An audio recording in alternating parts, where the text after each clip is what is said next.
The ancient prophets of Israel prophesied of a time when the promised land would be desolate and bereft of her children, and that the Gentiles would come into the land and report the apparent forsaking of the Creator's covenant with his chosen people. But those prophets also declared that the sons of Israel would come back to their homeland in the last days, and that the Gentiles would come to Israel from the ends of the earth and cry out in repentance for the pagan traditions that they inherited from their forefathers. This day is this prophecy fulfilled in your ears. This is the greatest story never told. It's all about Yeshua, the prophet, the promised Messiah.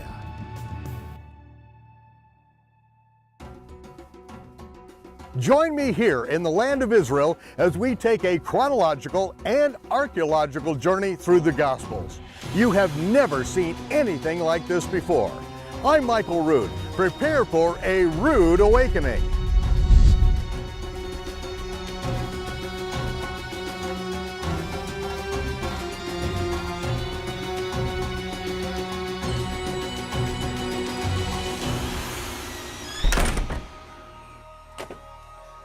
Yeshua's baptism begins an unbroken chain of events that follows Yeshua for the next 70 weeks, 490 days.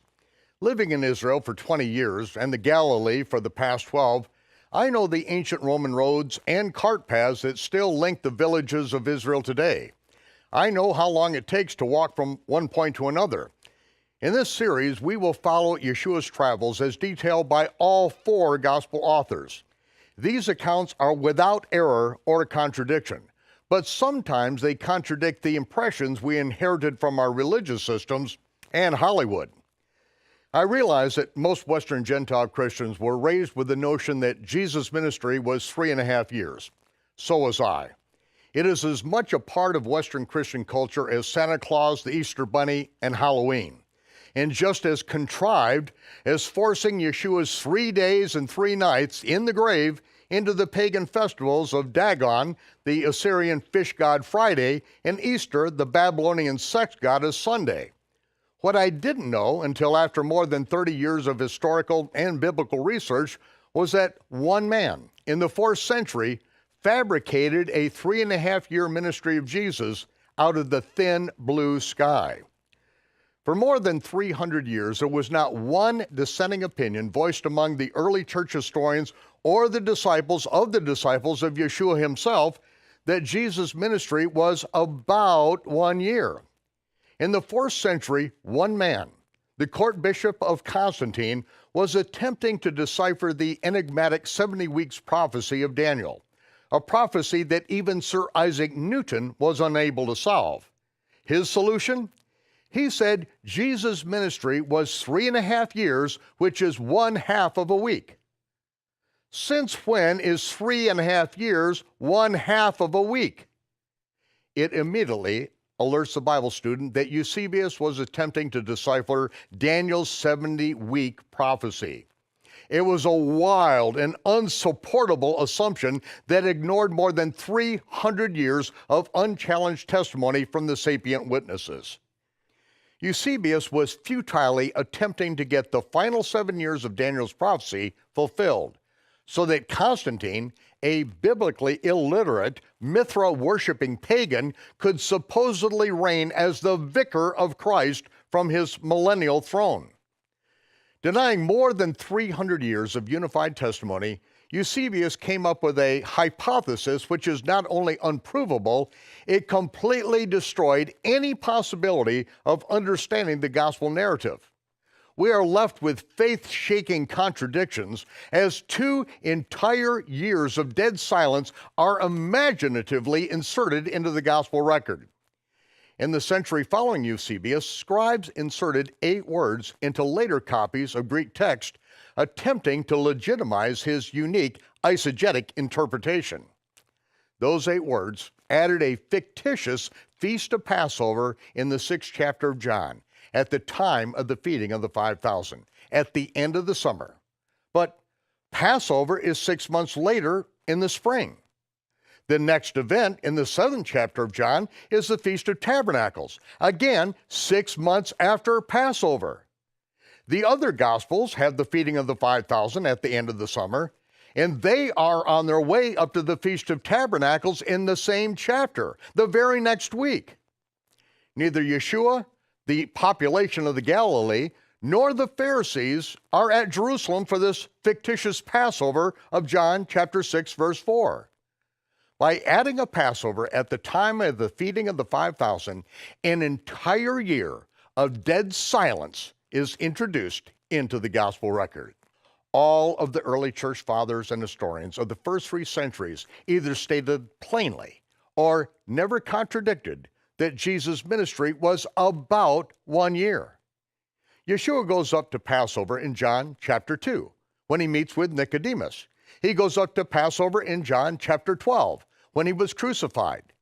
It would take a little more than 1 year to fulfill those 2 Passovers.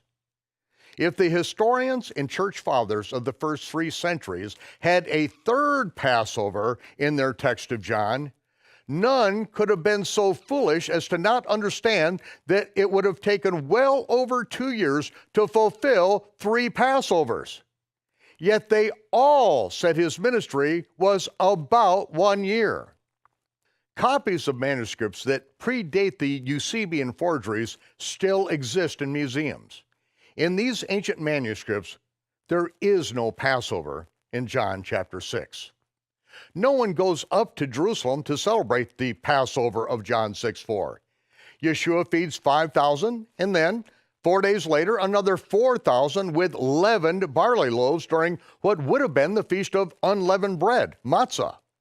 The Capharnaum synagogue was packed with those who do not go up to a feast. That week, Pharisees come down from Jerusalem to challenge Yeshua on why none of his thousands of disciples were washing their hands with the 2-handled Negelvesser before they ate leavened bread. No one goes to Jerusalem for this phantom Passover feast because it was added to the text by Gentiles who know nothing about the feast of the Lord. Any Jew could see right through their charade if they bothered to read the text and think. There's no question among Bible scholars, it is a well-known fact that words and phrases have been added and removed from various texts of the Gospels and epistles to support the positions of theologians of past millennia. This one book gives me access to more than 5,000 manuscripts, and it documents more than 250,000 variations. I have spent more than 45 years analyzing those variations, and I have solved every apparent contradiction in the Gospels. But it took more than 40 years to do so. Today, the text of the Bible is ignored. Sheep will swallow whatever they are fed by their shepherds. They don't even read the scriptures in their own language, much less investigate the manuscripts of antiquity. Our goal is to get to the truth, not defend ours or anyone else's denominational predispositions. If our interpretation destroys the continuity of the scriptures, it is our interpretation that is an error, not the words of the men of God who were inspired by the Holy Spirit. Nathanael answered him, Rabbi, you are the Son of God. You are the King of Israel.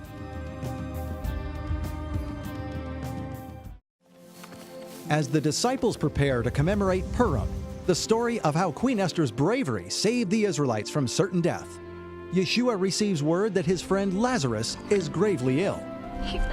Yet Yeshua does not come to his aid until all seems lost. Just like the story of Purim. This month, Michael Root presents an exclusive new teaching, Purim, the Lazarus Parable. This is one of the many times in the Gospel of John where a scribe added in a description that was not in the original text. Purim, the Lazarus Parable is Michael Root's new teaching from the 20-episode Love Gift Teaching Series.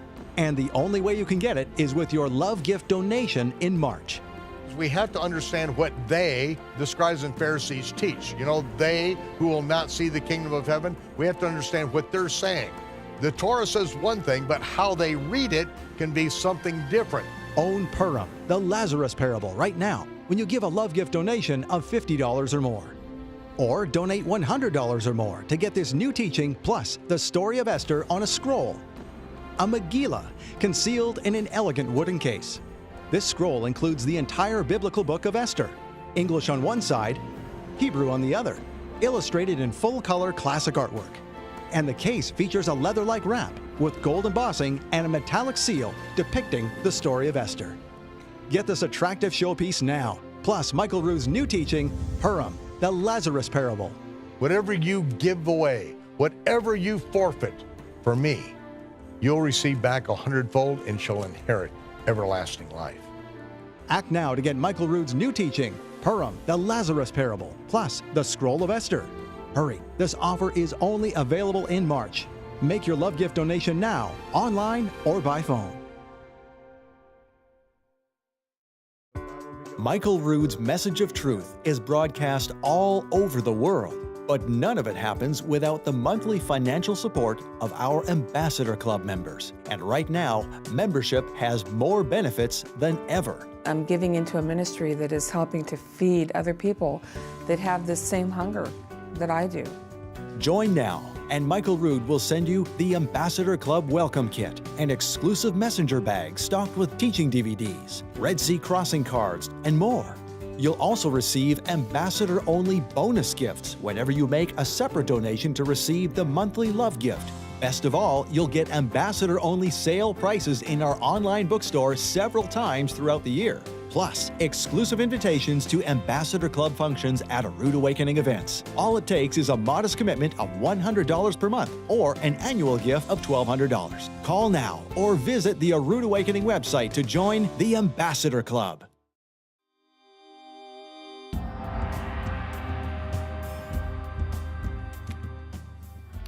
We now continue with the chronology of the Gospel of John. It is Sunday, the second day of the first month, the 43rd day of Yeshua's 490-day ministry. It was late in the day, about the 10th hour, when Yohanan saw Yeshua again. He immediately told two of his closest disciples, Andrew and John, that this Yeshua was the Lamb of God of whom he had spoken the previous day. That was the last day that they followed Yohanan, and the day that they began to travel with Yeshua. John chapter 1, verse 41, the first thing Andrew did was to locate his brother Shimon. We have found the Messiah. Then Andrew brought him to Yeshua. When Yeshua saw him, he said, You are Shimon, the son of Yonah. You shall be called Kepha. Yeshua had a brother named Shimon, and so a friendly nickname would avoid any ambiguity among the disciples as they traveled together. Petros in Greek means rocky. Kepha in Aramaic means rocky. Evan in the ancient Hebrew Matthew text means rocky. Shimon didn't seem to mind being called rocky. Verse 43, the following day, Yeshua went into the Galilee and found Philip. He said to him, Follow me. Now Philip was from Bethsaida, the village of Andrew and Kepha. The day following was now day 44 of Yeshua's ministry. It is the third day of the first month, Monday, March 31st, just 11 days before Passover in Jerusalem. Yohanan and his disciples were at Beit Abarah, which is about 5 miles south of the Sea of Galilee. They probably saw Philip just before dawn as he was fishing the south end of the lake. Since fishermen can only work at night and must retire before the sun illuminates their nets, they may have joined Philip in his boat early that morning to travel up to their village on the northeast shore of Lake Kinneret. It would be much preferred over trekking through the swampy south end of the lake on foot, and then having to walk past the stinking swine herds of the pagan temple of Dionysus beneath the Roman city of Sycheta. When they got back to their hometown, the fishing village there at Bethsaida, Philip found Nathanael, and announced, We have found him of whom Moses in the Torah and also the prophets did write, Yeshua of Nazareth, the son of Joseph. Nathanael quipped, Can any good thing come out of Nazareth? Philip said, Come and see. Yeshua saw Nathanael approaching and said, "Behold, an Israelite in whom there is indeed no deceit." Nathanael said to him, "How do you know me?"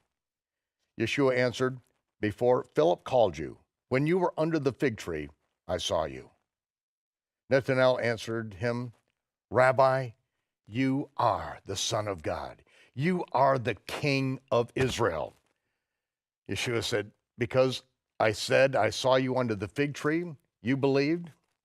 You shall see even greater things than these." When Yeshua said that he saw Nathanael under the fig tree, he could have been referring to a recent demonstration of Nathanael's honesty, or he could have recounted his entire life story from the time that Nathanael was a young child playing under the fig tree. Whichever it was, Nathanael knew that Yeshua could not have known what he articulated without having a divine connection. "Truth I say to you, Nathanael, this is nothing. Hereafter you shall see heaven open and the angels of God ascending and descending upon the Son of Man."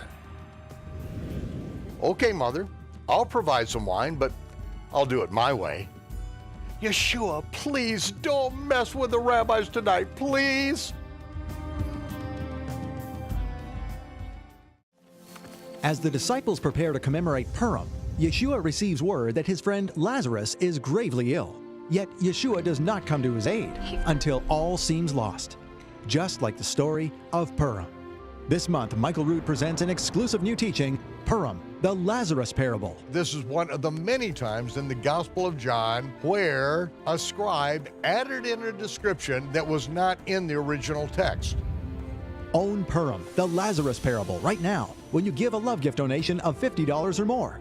Or donate $100 or more to get this new teaching, plus the story of Esther on a scroll concealed in an elegant wooden case. We have to understand what they, the scribes and Pharisees, teach. You know, they who will not see the kingdom of heaven, we have to understand what they're saying.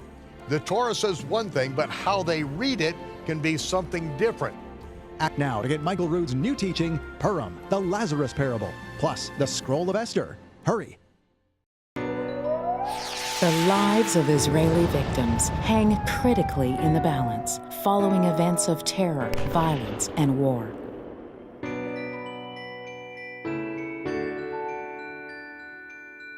But there's another painful problem: men, women, and children living in poverty.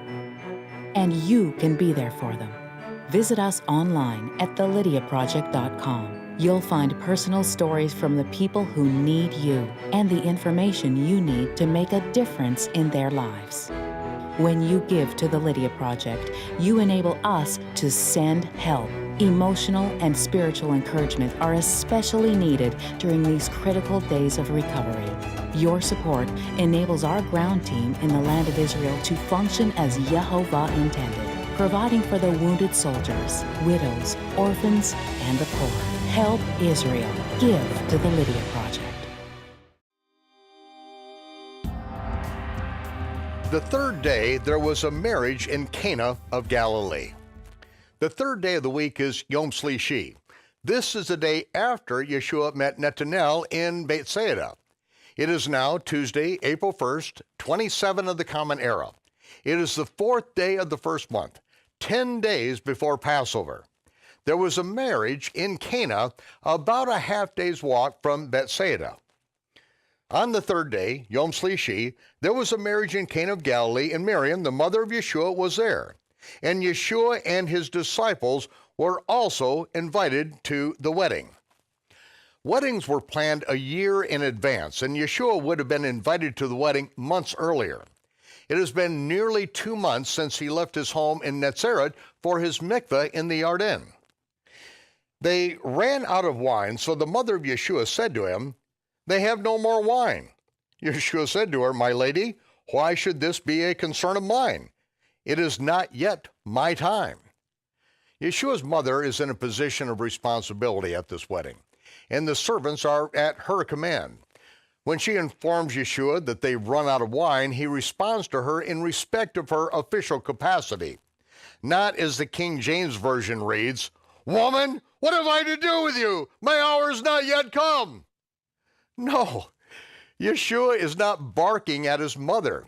He said, "My lady," and then he reminds her that according to ancient Israeli wedding custom, he is ranked lower on the guest list and is not among those who are expected to provide wine for the wedding. We are not privy to their continued conversation, but I can imagine, "Okay, mother, I'll provide some wine, but I'll do it my way." "Yeshua, please don't mess with the rabbis tonight, please." "Mother, I wouldn't need to do this if others had taken their responsibility seriously. Just tell the servants to do as I tell them, and all will be well, if they can keep their mouths shut." Finally, Miriam turns to the servants. "Whatever he tells you, do it." Now, there were 6 stone water pots for the purifying of the Jews. Each pot held about 2 or 3 liters apiece. The inclusion of stone water pots tells us that this was a Pharisee wedding, and the master of ceremonies is the head rabbi of their synagogue.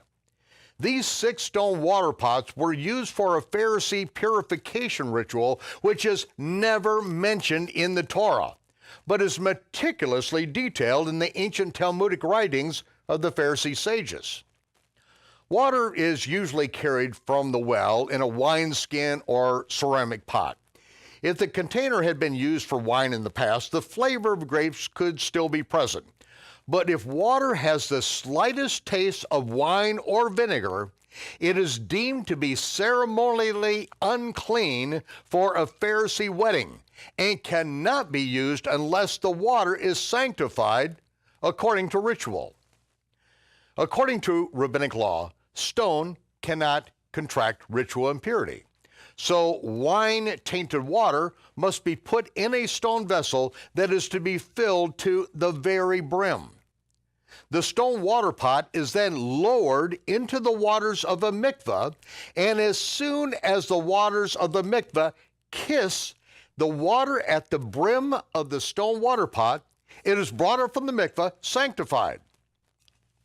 So Yeshua said to the servants, "Fill the water pots with water," and they filled them up to the brim. He then told them, "Now draw out of the water pot and give it to the master of ceremonies." This they did, but they did not mikveh the water. When the master of the feast tasted the water, which was turned into wine, he did not know where it came from, but the servants which drew the water knew. As long as the servants kept their mouths shut, there would be no problem. But if the rabbi finds out that Yeshua had deliberately defiled his ceremonial stone water pot with the best Cabernet Sauvignon in the entire Jezreel Valley, he would have turned the tables upside down. The master of the feast called the bridegroom and said, "At the beginning of the feast, everyone sets forth the choicest wine, and after men have well drunk, then they bring out that which is inferior. But you have kept the most excellent wine until now." I have no doubt that within minutes the rabbi found out where the wine was coming from, and he would have gone mashugana. That is the reason that verse 11 says, "This miracle at the wedding in Cana of Galilee is the first of many miracles Yeshua performed, which openly declared his righteous judgments." The King James says that his miracles manifested forth his glory.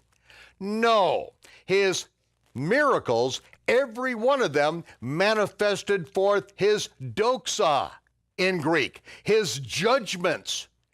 Every miracle he performed, from the defiling of the Pharisees' stone water pots, to the making of mud from spit and dust on the Sabbath day, to commanding a lame man to carry his bedroll on the Sabbath, every one of his miracles violated rules of rabbinic Phariseeism.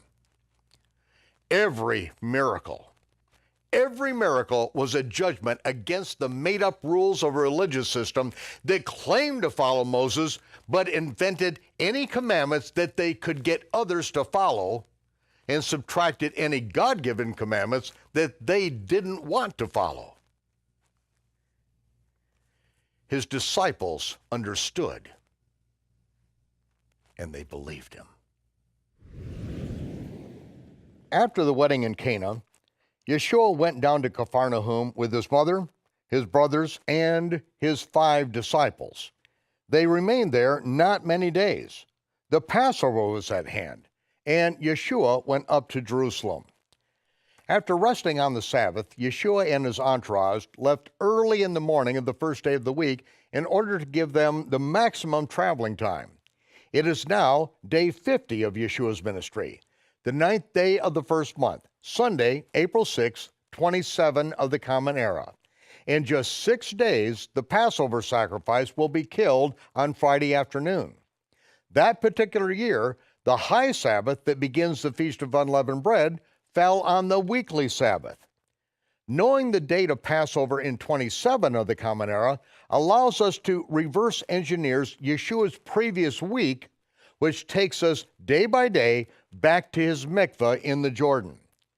The next year, in 28 of the Common Era, the year of Yeshua's crucifixion, the Passover will be killed on a Wednesday, and the high Sabbath will fall 2 days before the weekly Sabbath.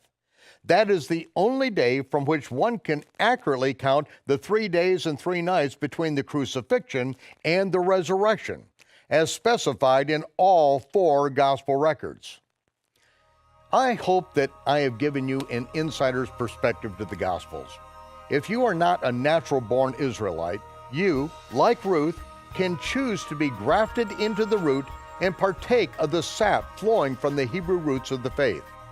There is no separation between the Jew and the Gentile, if they are both connected to the root through Yeshua Messiah, the prophet we must hear and obey.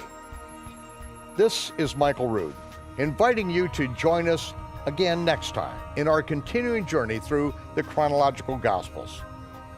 Shalom. Peace.